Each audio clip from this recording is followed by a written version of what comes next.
Oh, snap! Snap! The world is finally waking up to the crap that's baked into and sprayed on kibble dog food. No longer can commercial pet food manufacturers fool us with pretty pictures and false promises. This is the raw dog food truth. The view and opinions expressed on this podcast are not intended to replace medical advice. Before starting any raw diet, do research, ask lots of questions, and consult your vet. Well, hello, raw feeders. I'm DeDe Murcer Moffett, CEO of RawDogFoodandCompany, where your pet's health is our business. And we're friends like my friend, Dr. Judy Jasek at ahavet.com. Well, they don't let folks feed kibble now, do you, Dr. Jasek?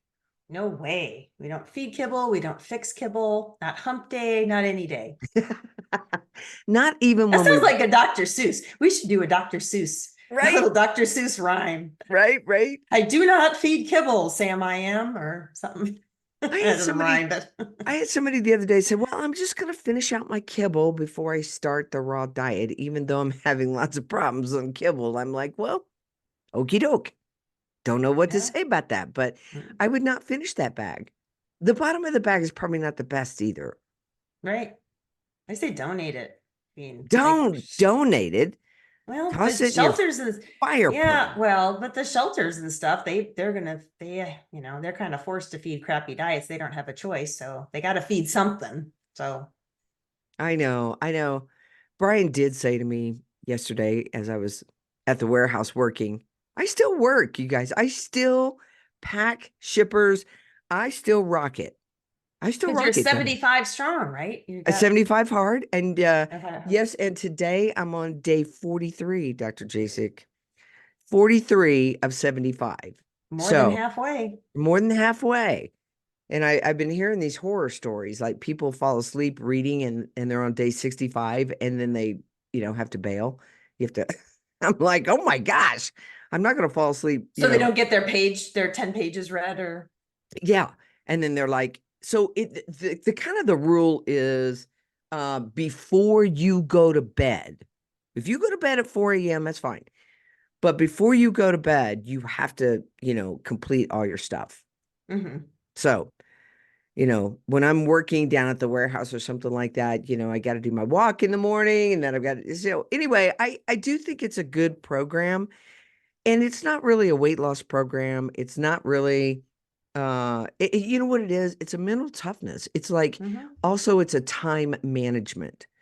And I really do believe that we need to create a 30-day, not so hard.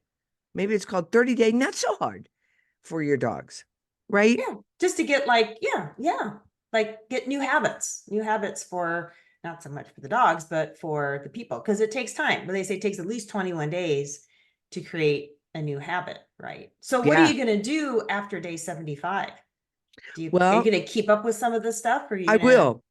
I think I will stay on the no potatoes, no bread, no rice, no pasta.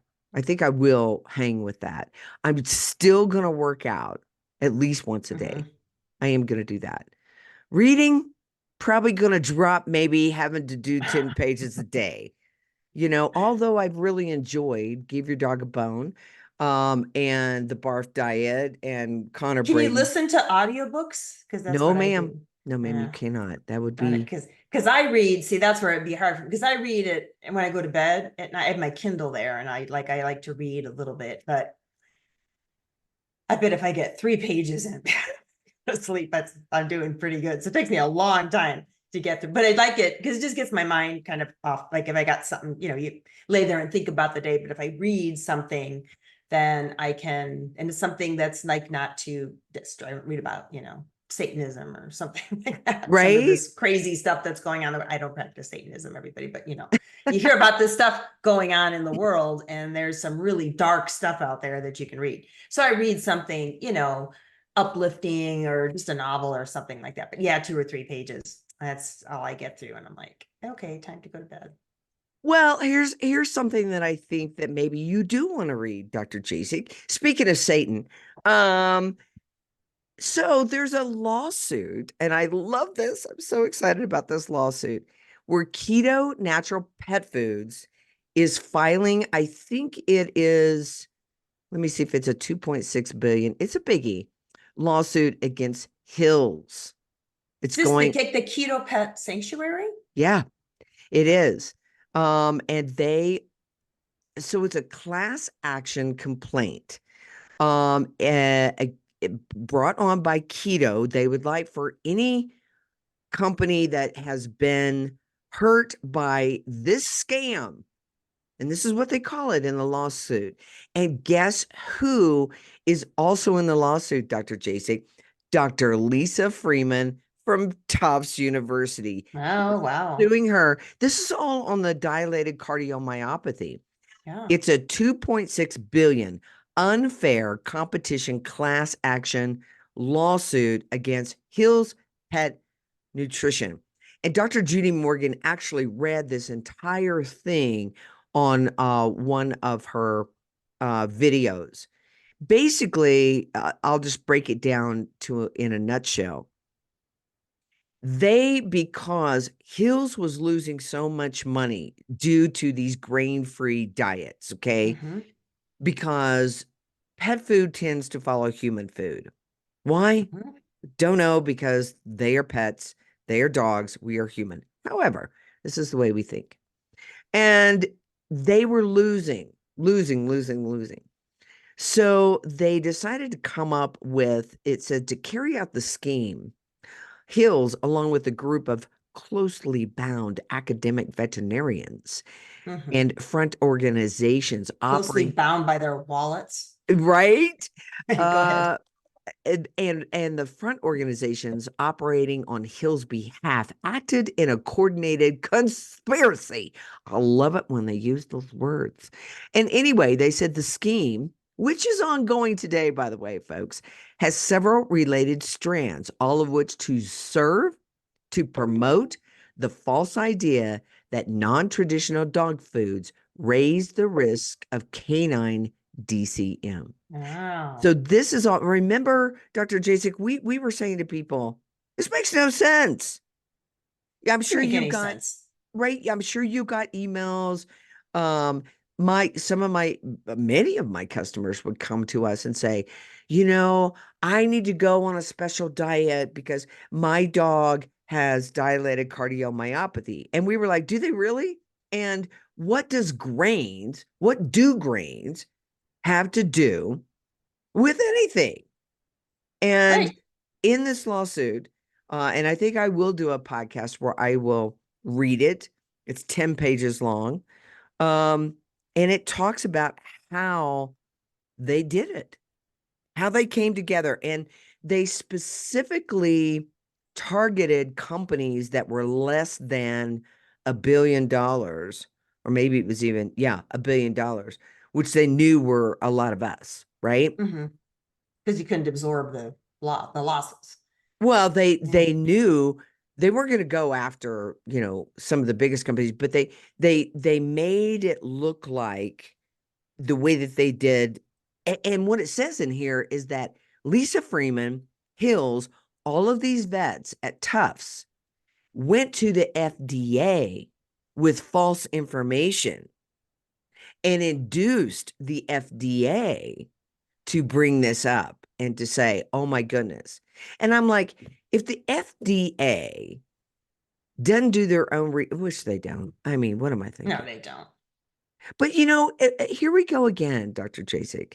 Do we get any, I'm sorry that I treated you terrible, like you didn't know your sphincter from a hole in the ground.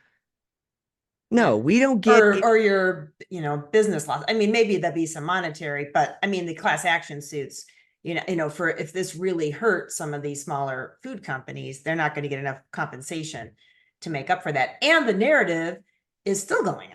Probably still continue to go on after the lawsuit. Though if this lawsuit gets publicized, they're going to squash this too. That's the other thing. I didn't hear about it, but they're going to keep this. They're going to keep this, quiet. They blasted the whole thing about, oh, dogs need grain for a healthy heart. I mean, like that went through the media like crazy. They're not going to be talking about this lawsuit. But so did they actually were able to prove that Hills instigated this? Yeah, because what they did was they got the Freedom of Information Act, Mhm. and they found how they concocted it, right?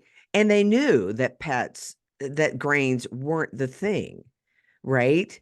And so one of the things in here, it says the defendants, so that's, Lisa Freeman and all of her folks, what they did was they did a sale through veterinarians and veterinary clinics, and they used the bogus claim that boutique, you know, diets, which are like the Mhm. raw diets, are associated with DCM, and it was easily incorporated into sales and marketing materials provided to vets by Hills, who then passed the message along to their trusting clients. However, as a large and sophisticated corporation, Hills realized that spreading misinformation about its competitors' products would expose it to liability. So it sought to obscure its role by putting the false statements in the mouths of its co-conspirators, i.e. vets, or under their watch, and then amplify that message by referring to their vets. And then so then the defendants, these vets, communicated the message directly to the public.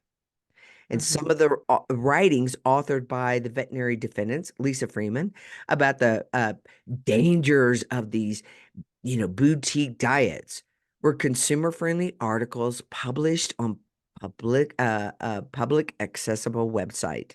Wonder how much she got paid. Bet she I don't got a, know, but I I hope bet I bet she got paid off to you're just like, I lie. mean, who, we don't think. How could you ethically do that? How could you, like I say, like when people cross a line like that and they just are okay with knowingly putting out false information, going to the FDA, they have to be paid off.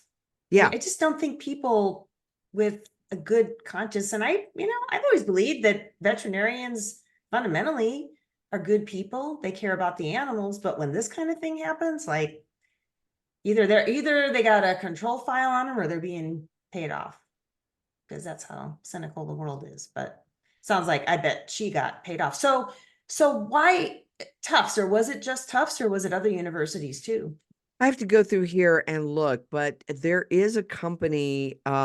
So the plaintiff is Keto Natural Pet Foods. Okay. And we've talked about them out of Salt Lake. The defendants are Hills. Um, and then it talks about Morris Animal Foundation, which is a Colorado nonprofit corporation with its principal place of business in Denver, which their stated mission is to bridge science and resources to advance the health of animals. And that was created by the founder of Hills, Mark Morris. Okay. And so then you've also got the Mark Morris Institute that this suit is being brought against. Lisa Freeman, John Rush, who is a citizen of the Massachusetts and currently resides in and around Massachusetts. He must be a vet. Darcy B. Adnan, she's also a vet. Joshua Stern, Ryan Fries.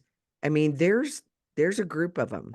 I love that they're discrediting the vets, because maybe if people hear about this, that they'll realize, oh, maybe I just can't blatantly or blindly believe everything that my vet tells me, because you can't, because this is the kind of thing that goes on, and the vets get and I can just see how this happens too, is that, then it gets, she probably published a journal article, and then she probably spoke at some CE meetings, or somebody she educated spoke at some CE continuing education meetings. And that's how the word got out to all the other vets in the country. There's probably an article in the AVMA journal. I mean, I don't read the journal, but that's how this kind of thing gets out there. And I think, we've been saying this for a long time: question, question, question. Don't just blindly believe what you hear, even from your vet. The white coat does not make them God. nobody's God. I was listening to a Tucker Carlson interview, one of his ones that he did since he did the Putin interview. And he said, I only trust people that don't believe they're God. Meaning if you're not humble enough to realize, hey, I can make mistakes and I don't know everything, then you're not trustworthy. And I think people put that kind of faith in medical professionals, human medical professionals and veterinary professionals. And it's not like they're all bad. I mean, I'm a vet. I like to think I'm a good person, but they fall for this stuff. And it's not that they're even bad people. They probably honestly believe that this was true because they have this blind faith in the AVMA and the universities, these godly veterinary schools. Well, it's coming out of the vet school, so must be true. That's where we got our education. So the vet schools aren't going to lie to us. So the vets believe that this is in the best interest of their patients. I don't think that your average general vet thought that they were doing something harmful, but they blindly believe this information without questioning it. So it's up to the pet parents to start, questioning on behalf of their pets. So this is such an interesting read, and I'm kind of jumping around here, but again, we talk about marketing, Dr. Jasek, all the time. And what Hills realized, they developed its marketing strategy based on other successful Colgate strategies. Okay, so around the time that it acquired Hills, Colgate had recently achieved, and I'm quoting from the lawsuit, tremendous success with a first of its kind marketing campaign whereby the company's dental products were sold to consumers by marketing the products to their dentist. So Colgate soon decided to adopt a similar strategy with its new pet food acquisition. So Colgate acquired Hills. And what they did was they used the same strategy as they did with the vets. And they were telling the public that Hills dog food had the approval of veterinarians. In an article published in the Wall Street Journal in 1997. It's on the trucks. If you ever see a Hills truck going down the road, it says veterinary approved right on the side of the trucks. Jesus. John Still, Colgate's former senior vice president of marketing and sales, described the strategy as follows. It's, and I'm quoting, it's just like taking drugs. You go to the doctor and he prescribes something for you, and you don't much question what the doctor says. It's the same with animals. Oh my God. This is awesome. And here's how much it grew by using that strategy, Dr. Jasek. By focusing on marketing to veterinarians instead of directly to consumers, Hills grew from only 40 million in annual sales in 1982 to 900 million by 1997. That is a 2,000 increase in sales. Yeah. Wow. Wow. It's all marketing. I am going to send this out to my entire customer base. And I'm going to say, here, would you like to read this? And I don't know that any of my DCM customers are still around because, of course, what did I know? I was trying to kill their dog by saying, you need to take a deeper look at this. But then I was trying to kill grandma too by not wearing a mask. Right. You're one of those evil people. It's interesting. I read the book. We've talked about the opioid, the Sacklers, the whole opioid epidemic. It's still going on. There's lots of people that are addicted, but that started Arthur Sackler that started that whole thing. He was a MD, but he was a psychologist, and he studied the psychology of doctors. So he knew how doctors think, and their whole premise was just like this: how to educate the doctors to sell their drugs, to convince them that it's not addictive and that it's safe. And so their whole focus was training the doctors to do their dirty work for them and made them billions. So it's the same thing.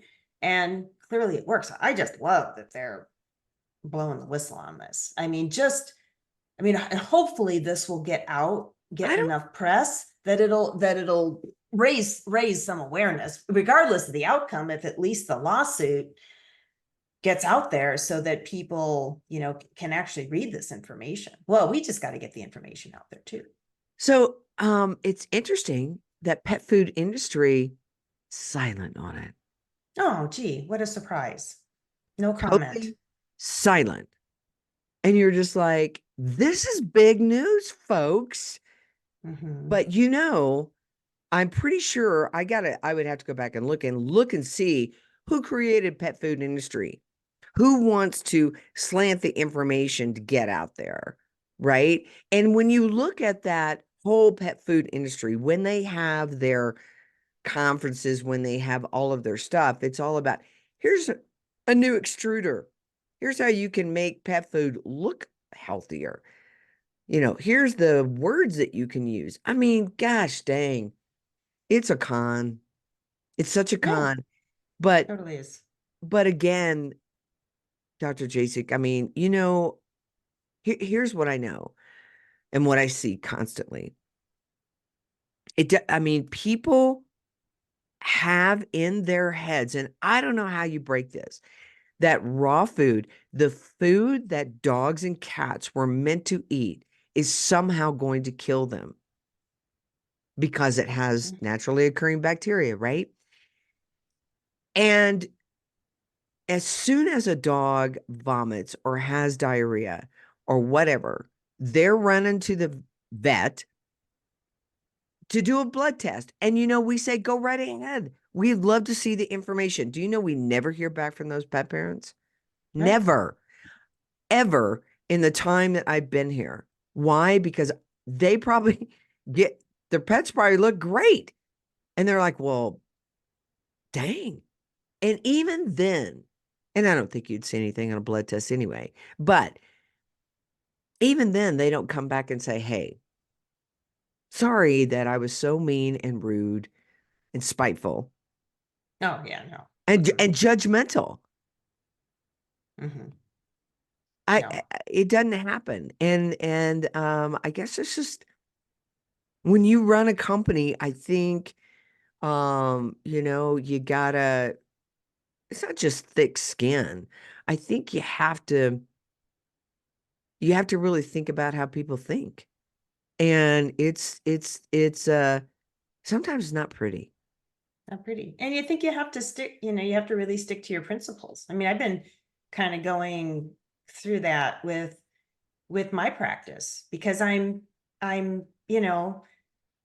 been taking steps to try to weed out people that, we don't feel are a good fit for our practice. I want people that are really on board with the way we practice. And I'm like more than happy to help them. But if I have to fight to convince somebody that a raw food is their ideal diet, they don't even belong here. Like, I don't even want to engage with them. That's why we do nutrition consults now first. And I did these videos because I want people to hear where we stand. Because if they're not on board with it, I go someplace else. I don't care. I don't, you think what you want, believe what you want, treat your pet, it's your choice, but don't come to me because I'm not gonna sit here and try to convince you for an hour that you need to get rid of the kibble. Like, I just don't even want to go down that road. I want people that are already on board with it, that already get and just want help, doing that. Now what do I do? Help me do this better. Help me help my pet. But it can be hard, to sometimes to stick to your guns and say, no, this is how we practice. And, because you're in business, you want to grow, you want to help people. There's this inclination, to talk about meeting people where they're at. But I think, for me to sleep well at night, I got to stick to what I feel is best for the pets and what I've seen in my own experience. Because that's what I'm in it for. And by catering to the people, sometimes it's not in the best interest of the pets, because you want people to feel better. I don't want people to feel like, they feel bad because they poisoned their pet or whatever. Like, I'm in it for pets. People don't like it, they go someplace else. Right. I kind of finally came around to that, and it makes doing what I do feel a lot better and a lot more authentic. I had these lovely ladies show up at the warehouse yesterday, because they have a 12-year-old dog who is eating blue buffalo, okay, which is one of the worst.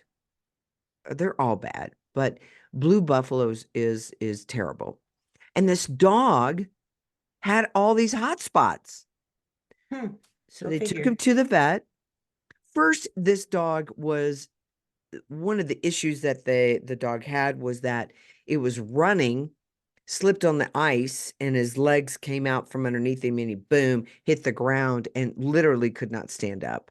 Now I think at that point you want to go see Dr. Andy and find out, what's going on. We probably pulled something, but of course, if you don't know that there's pet chiropractors and you can't get, you're in a state where you can't go to one, you could be in trouble by going to a vet, and then they just do the drugs.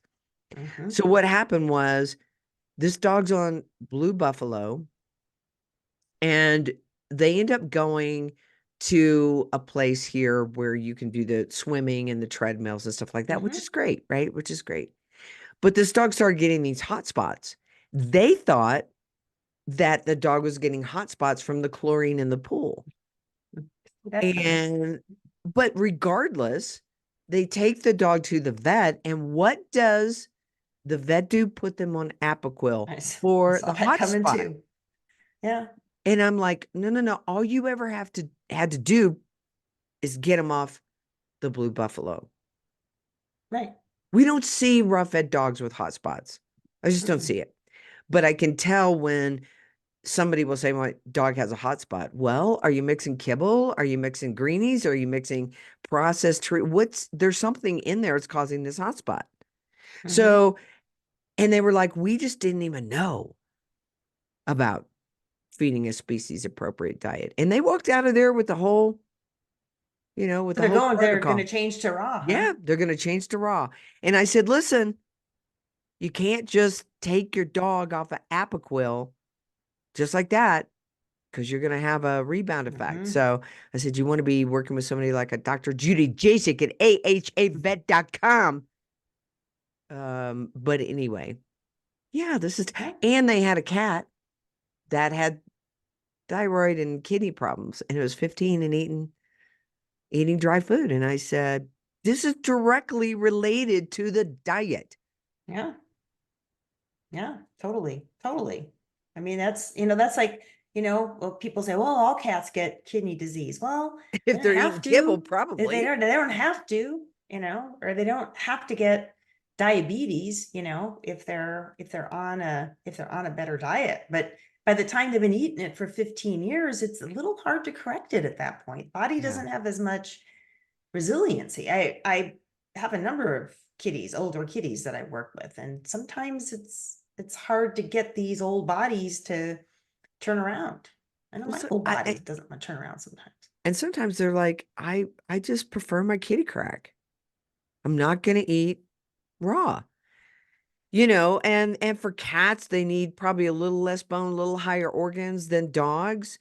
You got to feed them a lot more often. I mean, they're different than dogs for sure. I hear vets say stupid things about cats all the time.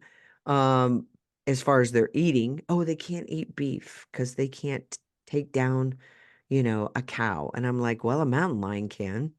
Yeah, I've heard that one too, that beef is not inappropriate food for cats because cats don't kill beef. Well, I would think a mouse is kind of similar, I don't know. Well, and you look at the mountain lions around here. Yeah. They'll take down a deer. They'll take down an elk. They'll take down a dog. I mean, they're big. They can take down whatever they dadgum well please. But they got the same metabolism. Right. Oh, wait, though, our domestic cats have evolved, haven't they? They've evolved. They've evolved to eat sugar. They can eat kibble. They could lick a bowl of sugar every day and be just fine, Dr. Jasek, because they've evolved to that. Yeah. Because we have too.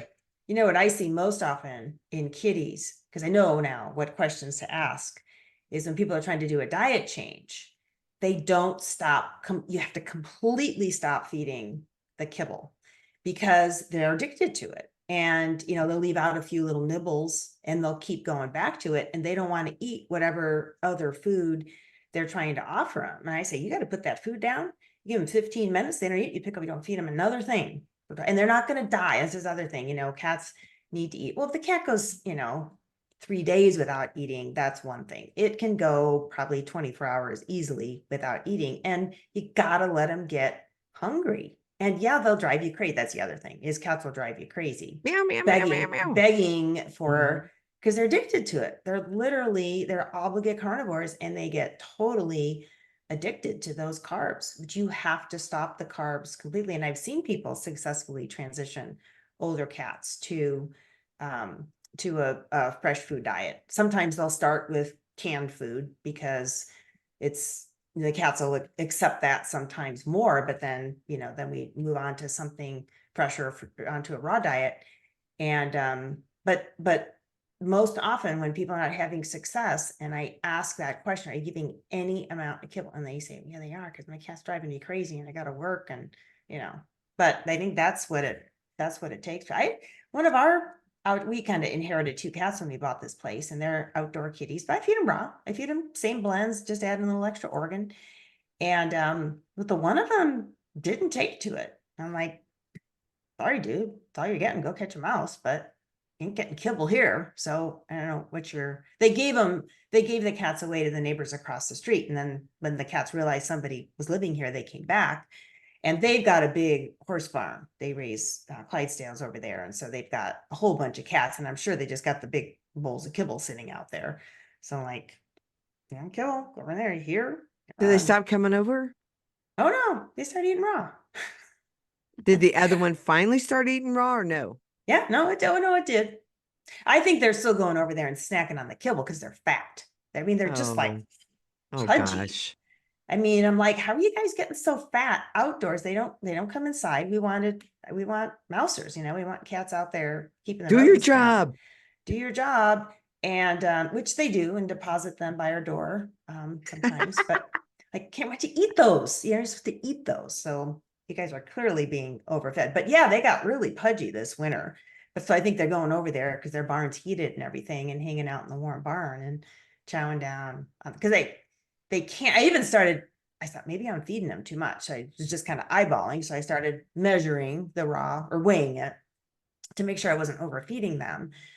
And I'm like, you guys are not getting fat on the amount of raw I'm feeding you. And if you're running around eating mice, you shouldn't be getting fat. So I think they're over there hanging out, getting, Yeah. but nothing I can do about it. It's like people running down to the donut shop. You know, you do really well, and then you just hang out at the donut shop, which, you know, I said to somebody the other day, you know, when they were saying, I'm going to finish out this bag of kibble. I said, you mean donuts? Donuts, cookies, and chemicals? Donuts, cookies, and chemicals. I love that. That's what I call it. Donuts, Yeah. cookies, and chemicals. Yeah. And you know, basically it's like, okay, you do know that that's going to need to be detoxed out of the body, because somebody said, oh my, there's blood in my dog's poop. I said, how many days you been feeding raw? 1. I said, well, okay. Yeah, it's a diet change. It may or may not be blood, you know, but unless it's like, you know, shooting out the back and it's bloody and it's like water, can we give it 3 days? You know, and they all adjust. They all adjust. Well, it's because the intestines are so inflamed from the kibble. And then, then you're asking them to digest something differently. So it's a little bit of a transition, but it got that way because of the kibble. It's not the raw causing it. It's like, and I think sometimes they do go detox, because now they're getting the proper nutrition so their body can detox, and they push stuff out, but the intestines are so inflamed that, they bleed a little bit. But you know, but it's, the raw gets, and we see it all the time in our clients too. We get people all on board with it, and then any little thing that's not going right, you know, must be the raw. We had a case with elevated liver enzymes. Liver enzymes went up, and they looked back at the history and said the liver enzymes went up when we started raw. So therefore it must have been the raw. Like there was nothing else going on. You know, they don't look at what else could it have been, or what else, maybe was going on, it had to be the raw. So I don't know. I Well, don't know how to convince people otherwise sometimes. and maybe you got 19 supplements. And when I say 19, I'm being serious. Yeah. 19 supplements in a raw diet is going to screw up probably any raw diet. Why the heck do you put 19 supplements in a raw diet? I have no idea. And people think they're doing the right thing. Well, I know. they read we go back to marketing. The supplement industry is so huge because of the marketing. We'll just feed this and it's going to help with all these things, and then feed this and it's going to help with all these things. And people are like, well, that's all great. But the thing is, you don't need it when you're feeding a balanced, raw, species appropriate diet. You just don't need it. I mean, maybe a little gut support, maybe, like the algae, I think is good because, nothing's perfect. And sometimes we don't know exactly what these production animals are exposed to or exactly what they're eating. So throwing in a whole food supplement like some algae, just maybe there's some trace nutrients. We were talking about zinc and other trace nutrients that that pets need, but they don't need them in very big amounts. So I think that can help round things out. Medicinal mushrooms, these things I think can be good to rotate in. I don't even think you have to do them every day. Just, maybe a few times a week, just give them a little boost, but to give all those supplements, you're going to throw something out of balance. And that's exactly what, we see happen. I think that's something too, and it's a hard thing to test. Nobody's ever going to do this research, but when pets start to have problems with their digestion and on these supplements, I wonder if those supplements are neutralizing the stomach acid, because they need that strong stomach acid to properly break down the food. So when they get into digestive, dogs that get the reflux, see a lot of those cases, they're irpy, or they might spit up a piece of bone. Well, if they don't have enough stomach acid, a high enough acid level, they're not going to break down that food. And a lot of times that sort of thing happens because the food's just sitting in. They've shown that in people, that GERD, that gastric reflux in people, is due to too much acid. What's the first thing that happens? People are put on antacids because their esophagus doesn't burn because there's less acid to go up in there, but the underlying problem is not enough acid. And if they had enough acid to break down the food move out of the stomach, and then they wouldn't have it in the first place. So of course they're put on medicines that make it worse. Well, tell me it's not true. I contend that a lot of people that have acid reflux probably have a lot of belly fat. Now, there's going to be some very fit people out there that say that's not true. But I've watched it in my own family, right? Where people have had this acid reflux. They've been on Tums for years. They lowered their fat on their body, and all of a sudden it goes away, and you're like, hey. Now, maybe it was something that they were eating. Yeah, they're probably improving their diet too. Right.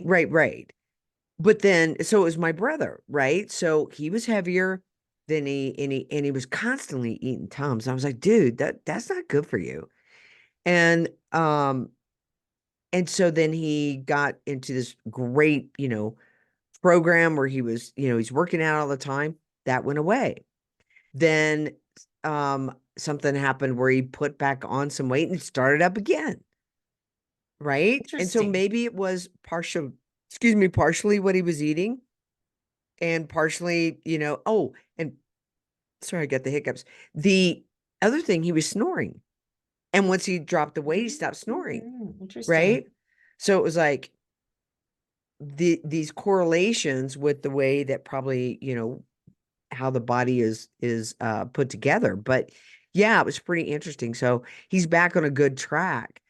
But before I would just reach for a medication, guys, I would look at, do I got too much belly fat going on? I've heard, I follow Dr. Christiane Northrup. She's one of the kind of freedom docs. And she says that having so she's an OBGYN, so she knows all about hormones and all that stuff. And she says having a big belly full of fat is like having a big old ovary there. It stores estrogen. It really throws off your hormonal balance. So what does that have to do with digestion? Well, everything's interrelated. If you're throwing off your hormones, you're going to be throwing off all other kinds of things, because it stores the hormones there. And so she was saying, to your point, that having that extra body fat there around the belly completely messes up your hormone balances and everything. All these systems in the body are interrelated. If one is disrupted, then you're going to have, issues with the others, and it's going to show up differently in different people. One person with belly fat, they might have other symptoms, but if you're disrupting your hormone balance, it's going to show up in lots of other ways in the body. Yeah. Yeah. And that's why, you were asking me if I was going to stay on this hard 75. And yes, I've worked very hard over the last 43 days. And, I would hate to get at the end of my 75 and say, wow, I've really transformed some areas in my body that needed to be transformed. And now I'm just going to go back and get back on the kibble. I mean, that's insanity, but that's what we do, right? That's what we do. We kind of get laxed, but I don't want to go back down that road because, the older that we get, it just is harder. And there's nothing, sorry, we can wish it was easier, but it ain't. No, takes longer. We just hired this this 18-year-old kid, local kid, to help us with some stuff. And man, this kid is so ambitious and so much energy, and he's strong. We went and picked up chicken feed. His mom helps organize our chicken feed drops. We buy through a co-op. And he's carrying around 2 50-pound bags like they're nothing, and I'm like, just give it 40 years and all this stuff's you're gonna feel it. You're gonna feel it. But it doesn't mean that we can't still be active. We just have to take care. 18-year-old can probably eat what they want, they can get away. You can get away with a lot more. When you get older, yeah, you have to take better care, and you have to make, if you want to be healthy, you have to make it a priority. I remember I've seen people in their 40s like, oh gosh, I can't bend over, my back hurts and all this stuff. But I'm going to turn 62 here in a couple of months, and I'm probably I feel like I'm in as good a shape as I ever have been. Maybe not quite as much energy, at the end of the day, I want, by 5 o'clock, I'm just done. I'm not on the go till 10 o'clock anymore, but I can still do a lot of stuff. Yeah. Yeah. I really do. I get a lot of things done during the day, get all this hard 75 stuff done. You run a company, you talk to a lot of people, you do, we do a lot. And people say to us all the time, Rick and I, they're like, when are you guys going to slow down? And it's like, well, I don't know. I guess when we feel like it, Yeah. we just don't feel like it at the moment.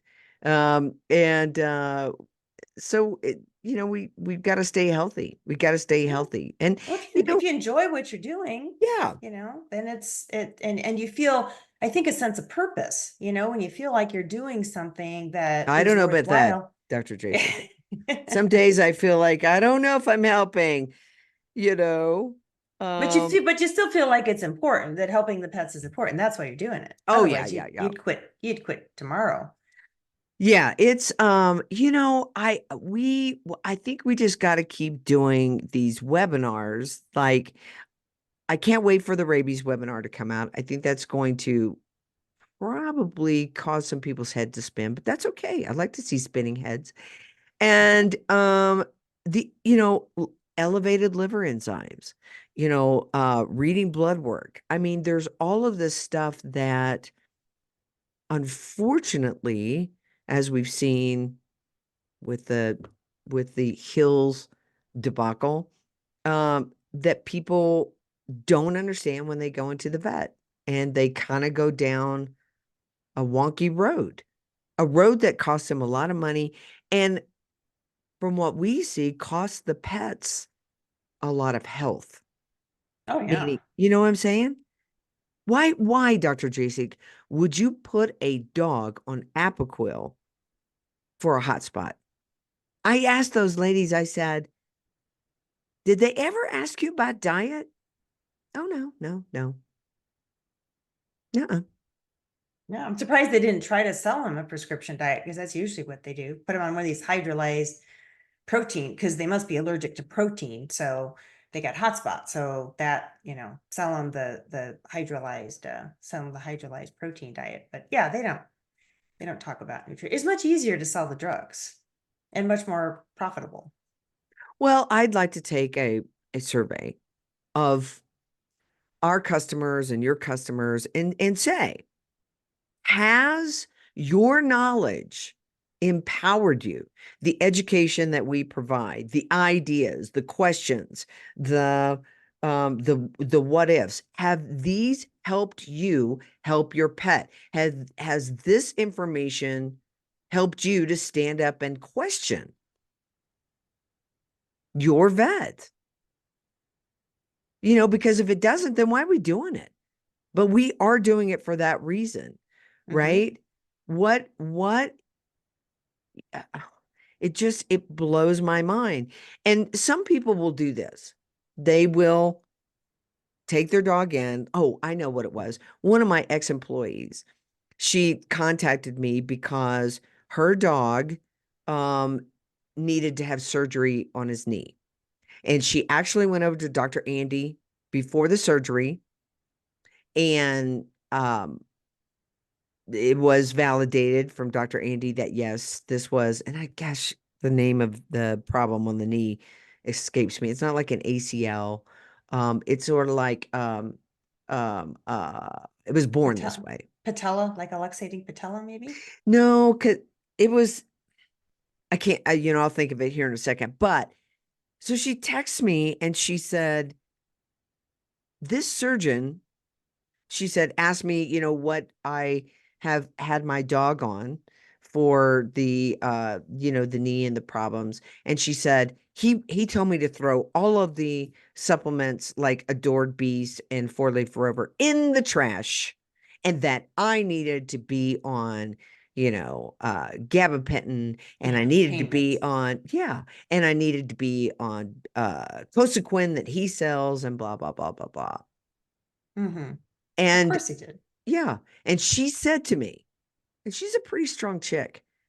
She said, I so see how customers can be bamboozled by the vet. And she said, you guys have got to do this, and you've got to put, I'm like, Sam, that stuff's up. It's on my site. We do a podcast all the time. We talk about it. It's there.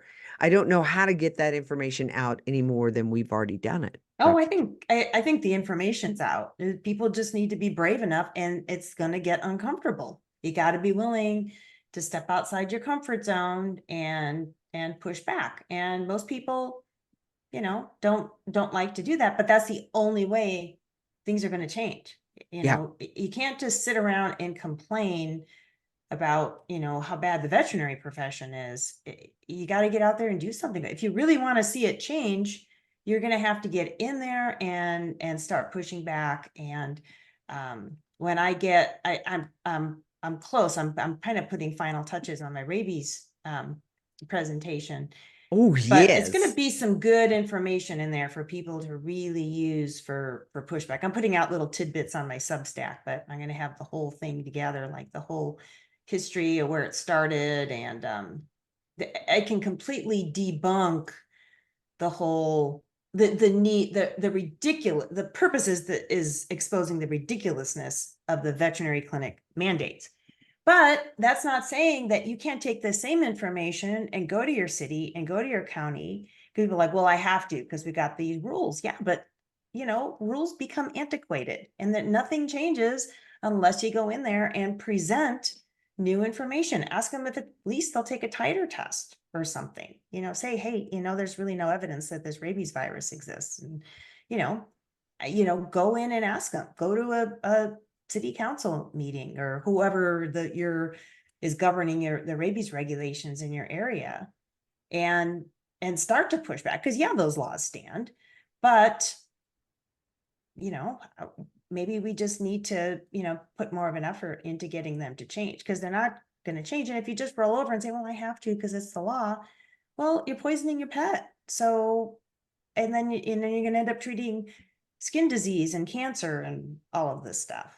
So, it's up to people to band together and to push back against some of this ridiculousness. That's why I love to see this lawsuit. It's not easy to put that out there, and it probably is costing them a grundle of money. But good for them, because this kind of thing needs to be exposed, and the veterinary profession needs to be exposed as far as how corrupt it is. And Dr. Jasek, I just don't see that that they're going to change their indoctrination system in the veterinary industry.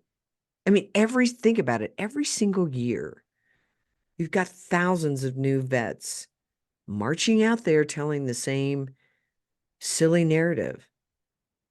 To try to talk to a vet about the rabies issue, they one, probably won't read the information. Two, will fight you on it. And but it's going to be eventually, I think, Dr. Jasek, just like this DCM thing. Eventually, there's so many people in this movement right now that are looking for facts, not just in the raw dog food industry, but from the medical industry, right?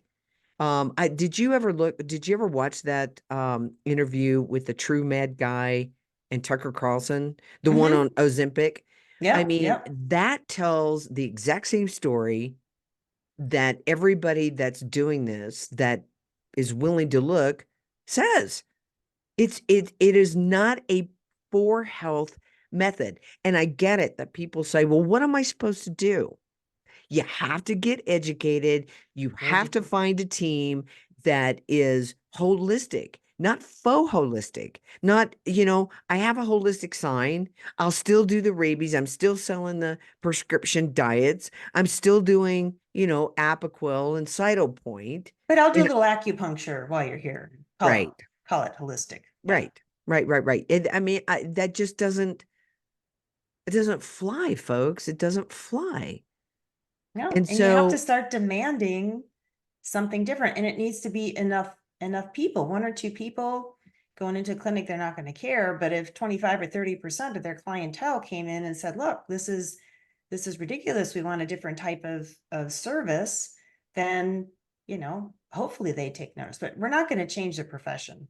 It's going to change through, I mean, like you said, you're not going to change anything by talking to them or trying to change the indoctrination or the programming of the vets. It has to come from the people, or we need to have enough these young veterinarians somehow waking up that they can start a new line of medicine. That's what's happening in human medicine. There are some doctors that are starting a new way of doing things, and that's what we need in veterinary medicine.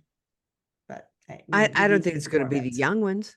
It might be the ones that have been, doing it for a while, and they're like, what? This doesn't make sense, right?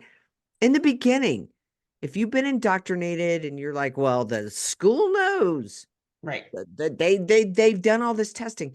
And I think what is so apparent as we dig deeper into all of this stuff is that testing is bogus. Most of the testing is bogus, slanted, and again, where Dr. Brady said it's a 4-step process.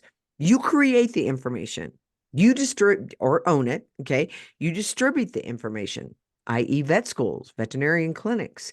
You incentivize the information, right? You give them great profits, and then if something does happen, you deny, which is what they also did on this whole DCM thing. Denied.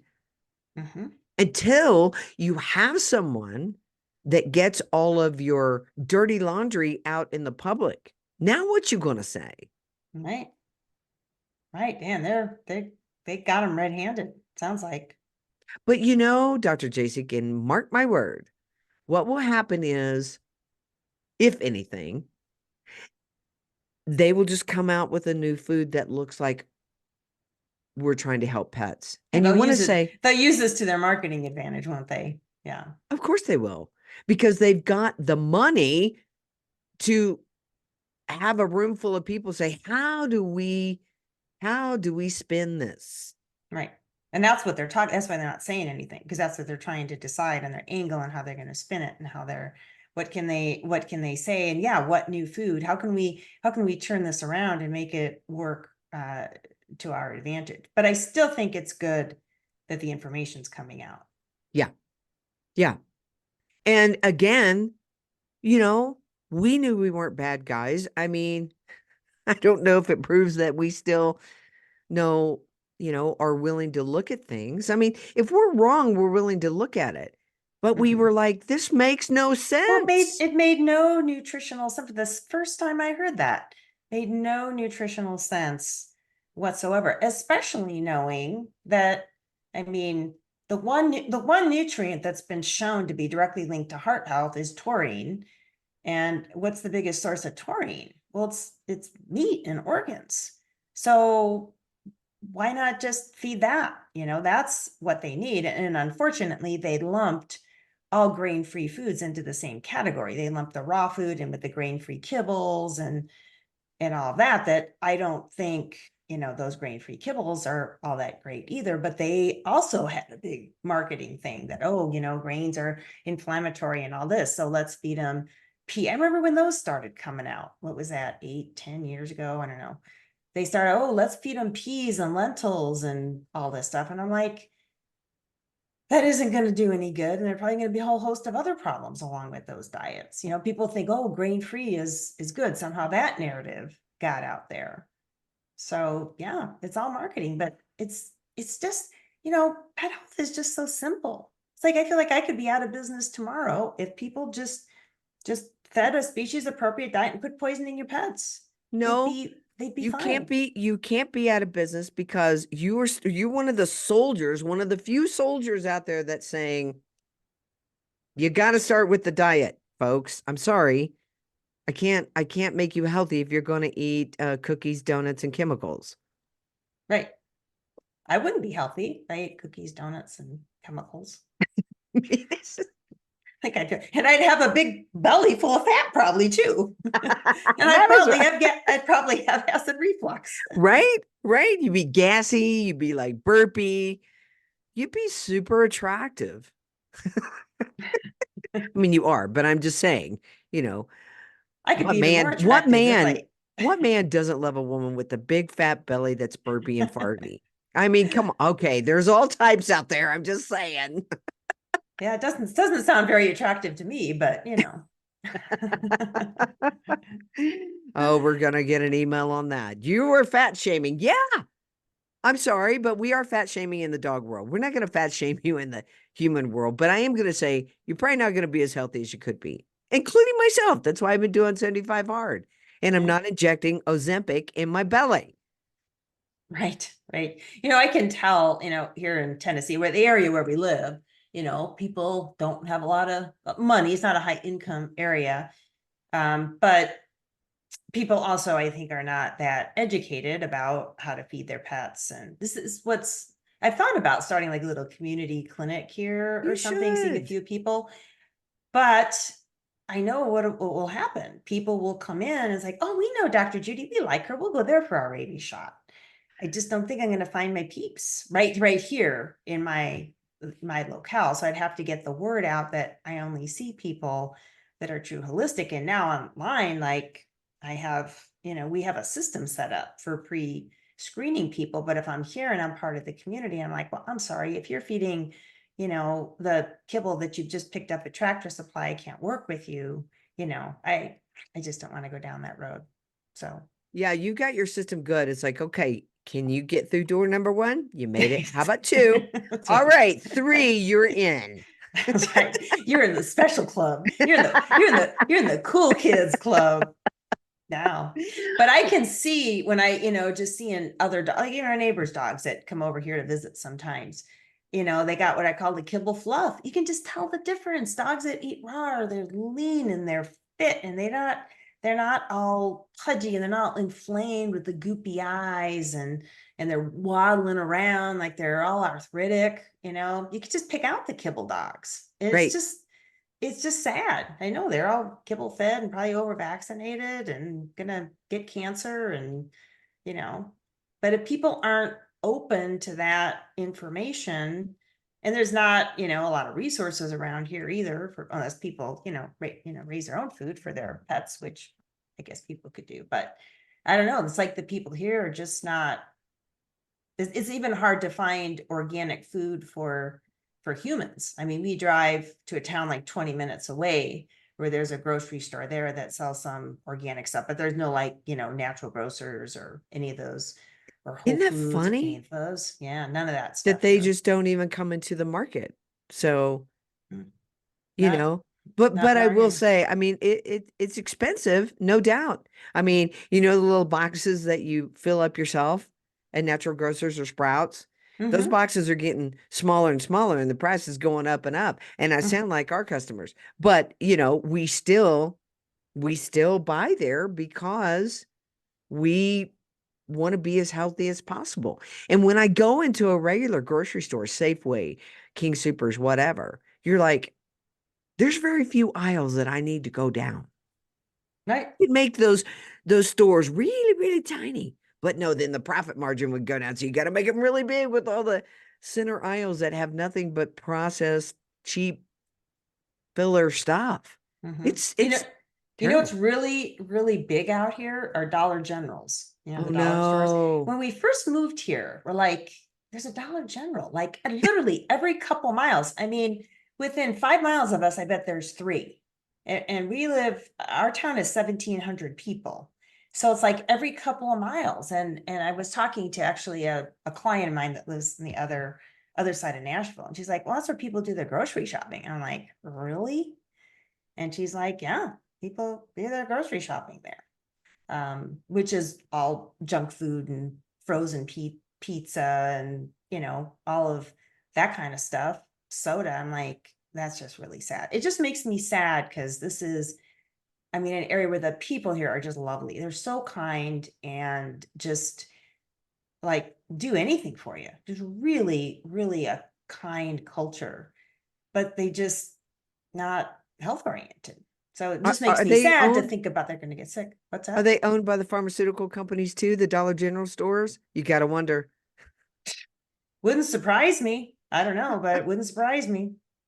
You know, I mean, if there's anything in this world that is truly bias, it is that lower income does not have access to good food, right? They don't, because it's not set up that way.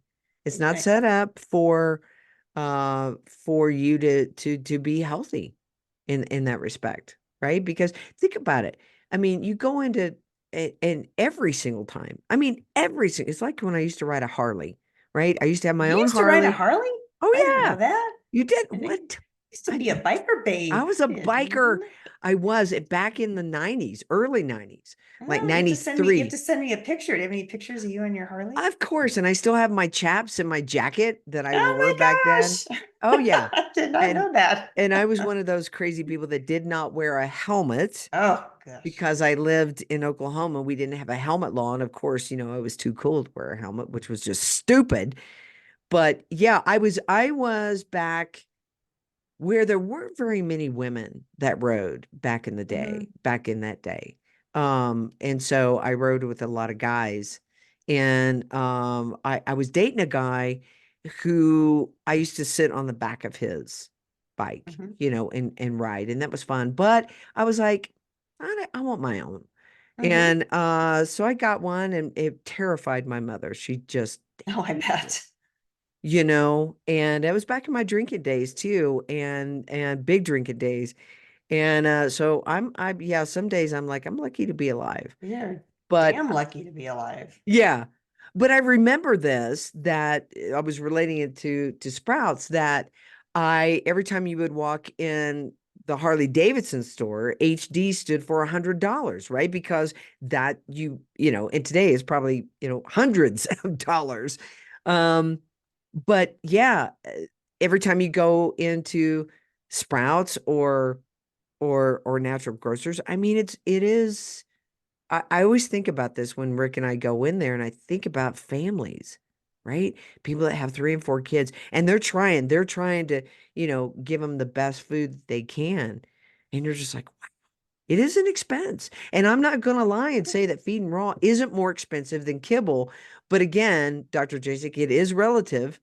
I don't know how Mhm. much Apoquel is, but I know that any vet, any time you go into the vet, it ain't free, and nor No. should it be. I'm not saying it And should be, people that but go in and are quoted like for traditional cancer, conventional cancer treatments, 10 to 20 grand. So, I mean, I look at raw, it's like, it's like an insurance policy in some ways, because it's going to keep your pet healthy, and you're not going to have to deal with the heartbreak of, isn't it worth a little extra money to not have to watch your pet be sick, whether it's itchy skin or dealing with cancer? I mean, it's pay now or pay later, that's what I tell people. Because there's no free lunch. You can't just feed the cheapest food out there and expect your pet to be healthy, and no matter how many supplements you add in, or how you try to fix it. And don't you want your pet to live its best life and be healthy and vibrant? And I mean, that's what I want for my pets. So I mean, I couldn't imagine doing it any other way. And I think a lot of times it's a matter of priority. You have to decide. We don't have 300 channels on our TV, but we buy organic food. yeah, I mean, sometimes you have to make your choices. What are you going to spend your money on? And I bet most anybody, and myself included, if I needed to tighten up the budget, there's lots of ways I could oh tighten up the sure, budget, but food is a priority. And so, if we had to tighten up our budget, will we get down to the basics? What's the most important things that, we need to eat? And maybe we don't buy as many extras or treats, but you make it a priority. Like that's, for us, it's non-negotiable. Well, we're moving into growing more of our own food too, so yeah, that we know exactly where it comes from. And you know what? Packets of seeds only cost a couple bucks. So, people, you can get out, people could have gardens. That I remember hearing that around the World War II era, something like 40% of the produce produced was from backyard gardens. wow, You can grow food, you can learn to can, that's cheap. You just have to learn. We have a freeze dryer too. That's more of an investment, but and we have a dehydrator. Those are, less than a freeze dryer, but a pressure canner, I think I paid about $80 for mine. And it's kind of hot, messy work, but you could do it if it was enough of a priority. So I think sometimes it's about, setting your values, setting your priorities, and sticking to them. yeah, yeah, absolutely. Well, I can't wait. When do you think the rabies thing's going to be ready for us to show out there? I can't wait. Well, I have the slides out there, and I'm kind of, you read through stuff so much, like, I don't know if it like sounds good. I wanted to make sure it's got a good flow and everything. So I kind of took a step back from it for a couple of weeks. So now I'm going to go back there and revisit it, and just make sure, but close. It's close. Do you ever have a fear that you'll get a target on your back? I mean, I really do, Dr. Jasek. Sometimes it's like these people are crazy and they're evil in the world. I mean, we're smaller than like, some of the people that are really out there trying to talk about it. But, Mhm. you know, I always look at stuff and it once you start marching down this road, you can't really stop. But do you ever think about that? Do you ever think how crazy the world is and they do want to shut the information down?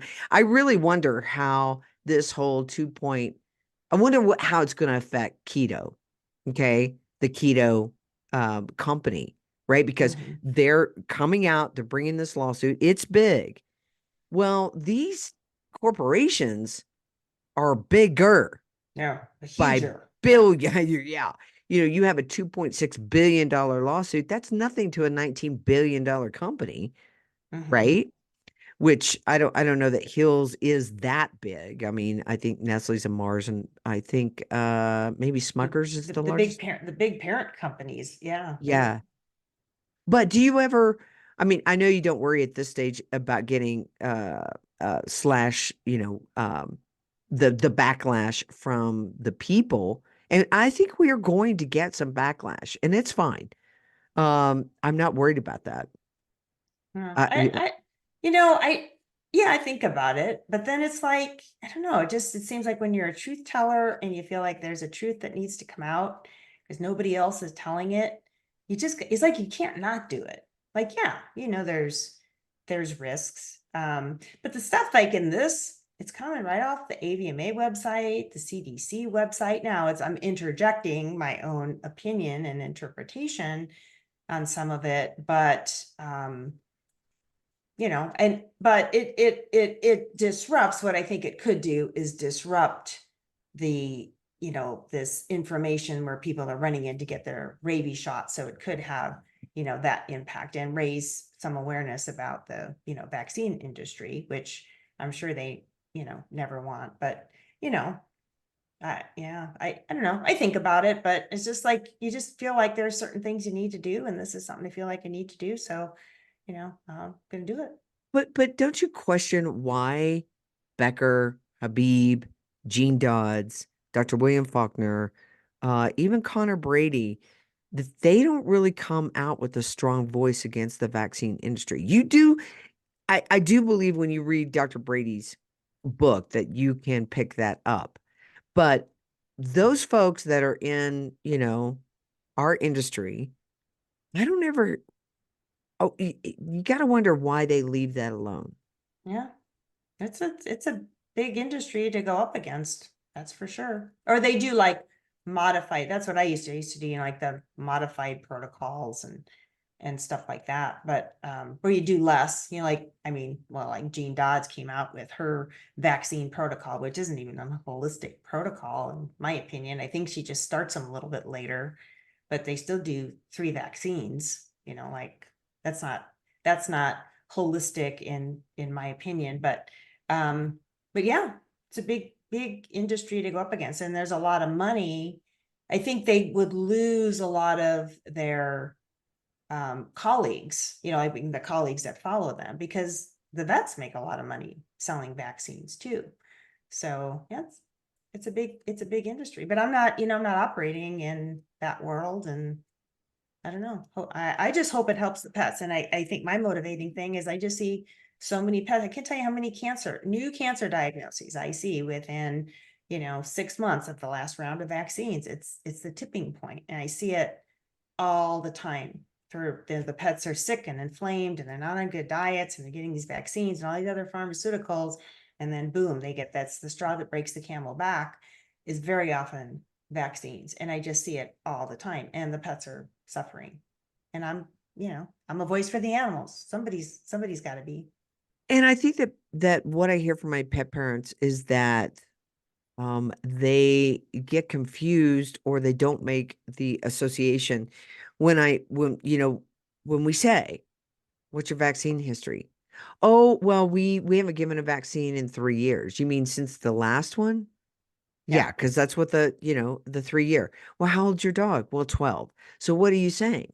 That your dog's had 4 rounds of vaccines? That's a lot of vaccines, folks, right? Mhm. But a lot of times there's this, well, I haven't done it in 3 years, so those effects, there aren't any effects, right? Right. Well, they're cumulative, Mm-hmm. right? And so this is where sometimes we have a really hard time, and maybe you can address that in your presentation, but it's like we don't know. Just like taking a child in, right? And they're perfectly beautiful, and you'll hear parents say it. My child was fine, and then they came out autistic or something was going on. You don't know if it's 1, 2, 3, which one of those Mm-hmm. might affect your pet. But I hear that a lot, Dr. Jasek, where people are like, oh no, we don't do vaccines anymore. And I'm like, well, when did that stop? Mm-hmm. You mean you just haven't gone into this next Yeah, or I haven't round? been in 3 years, and there's a lot of vaccines they're recommending every year. So I mean, it's good if people aren't doing that, but yeah, the effects are cumulative because every time they get that, you're just disrupting the normal processes in the body. And then as the pet gets older, I think they can't, just like you're saying, get older, your body just can't rebound as much from that stuff. And I think the vaccines are changing. I know the vaccines are changing. Because I just see pets getting sicker, and young pets getting sicker and sicker and more itchy skin, I mean, it used to be cancer was a disease of pets over 10 years of age. And then we started seeing more between 5 and 10. Now it's seeing a newly diagnosed lymphoma between 3 and 5 years of age is getting pretty common. Oh my gosh. Yeah. I- So what's going on there? I mean, what happens in even if they're not on a good diet, if they've only been on it for 3 years, I doubt that it's given them cancer. I know the vaccines are playing a role. Right. I've said it many times.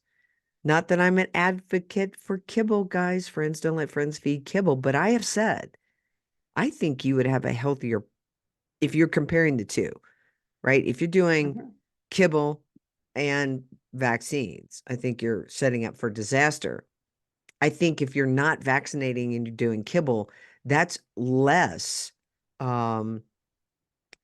toxic than if you did sometimes a raw diet and vaccines. I don't know. I don't have the actual, we don't have feeding trials for 5 years and let's vaccinate these and let's feed them kibble. I wish we did. And somebody said to me the other day, which I found this to be nonsensical thinking, but because this was a nutritionist that said this, quote unquote nutritionist. And they said, well, no, we don't have those trials because you would really have to, she didn't say the word hurt, but what she said was you would have to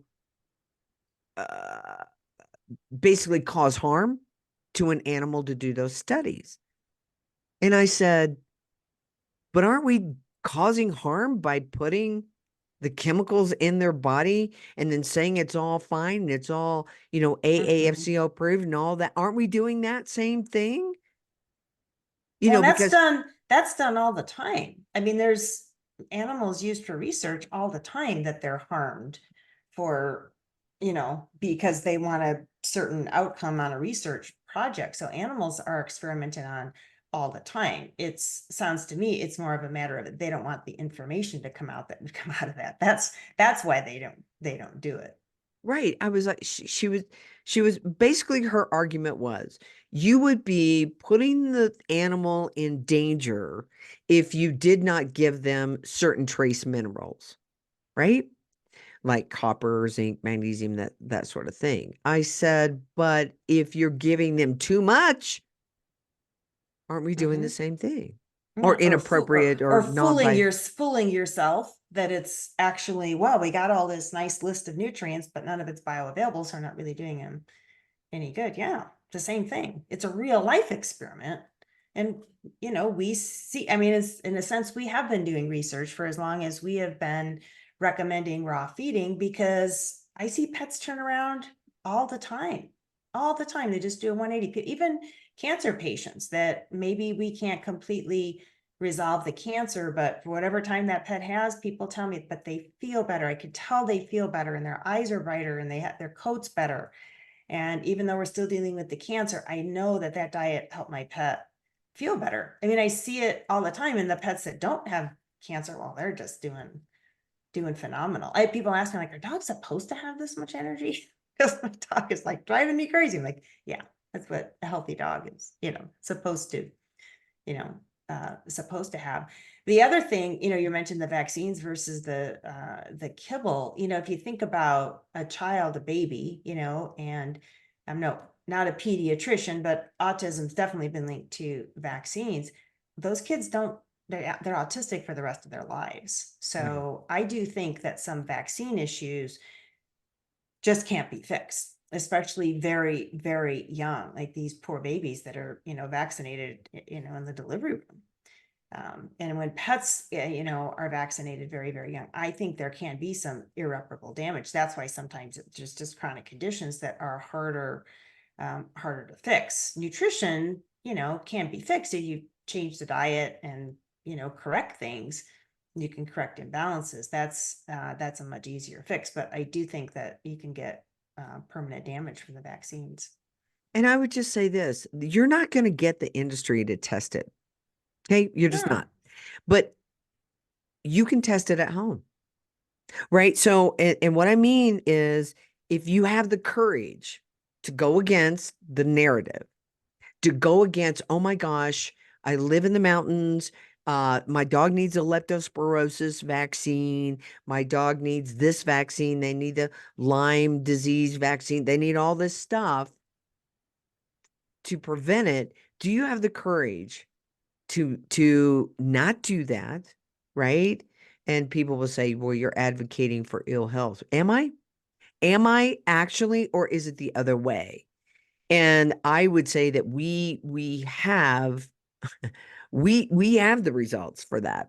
Many of us do, that say, yeah, my dog, has been around squirrels, he's been around fox, mountain lions, bears, coyotes, everything. They're peeing everywhere. Mm-hmm. Your dog's out there drinking that squirrel pee. Yeah. And they don't get rabies, they don't get Lyme, they don't get this, they don't get that. So what does that tell you? And they don't get cancer.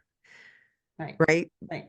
So It's all propaganda. It's all right. propaganda and fear cells. So if you're making a decision because you feel afraid that your pet is going to get something, you're being sold something based on fear. And don't make decisions based on fear. Research it. Just say, no, thank you. I'll take your advice under consideration and, go do my own research. Again, don't just blindly believe what the vet's telling you, because some of them have other agendas and others are just programmed to tell you this stuff. Lisa Freeman. Yeah. Yeah. We're going to keep talking about her, because that's just evil. That's just evil. Totally Well, evil. yeah, really evil. All right. Well, thanks so much, Dr. Jasek. You guys, I always think the first step that you want to make is a second opinion. All right, with Dr. Judy Jasek, a true holistic vet. All right. And she can look at blood work, look at your pet's history, look at elevated liver enzymes, certainly look at how many supplements you might be putting in your dog's food, right? Because that's got to be filtered. Those have to be filtered out. And they cost money. I talked to a lot of people that if you stopped giving all the supplements that you're giving and put that money towards the raw food, it might be a wash financially. It might not even cost you anymore. Right. And your dog will thank you for it. Okay. So get over to ahavet.com. Stay tuned for information coming out on more webinars that we'll be doing with Dr. Judy Jasek. It will be life-changing for you and your pet. Might make your head spin, but it's okay. It's all right. Hey, I'll need a little push. We need a little exorcist moment now and then. Right. Exercise the demons. Okay. Get over to rawdogfoodandcompany.com. We'll help you get your dog on a species appropriate diet. It's really super simple. You can hit that I'm overwhelmed button or go in the chat. But super simple. Just get started. You'll be fine. Just do it. Just do it. Just do it. All right, everybody. Thanks so much. Get over to rawdogfoodandcompany.com, where your pet's health is our business. And what, Dr. Jasek? Friends. Don't let friends feed kibble. That's right. We'll see you soon, everybody. Bye-bye. Bye.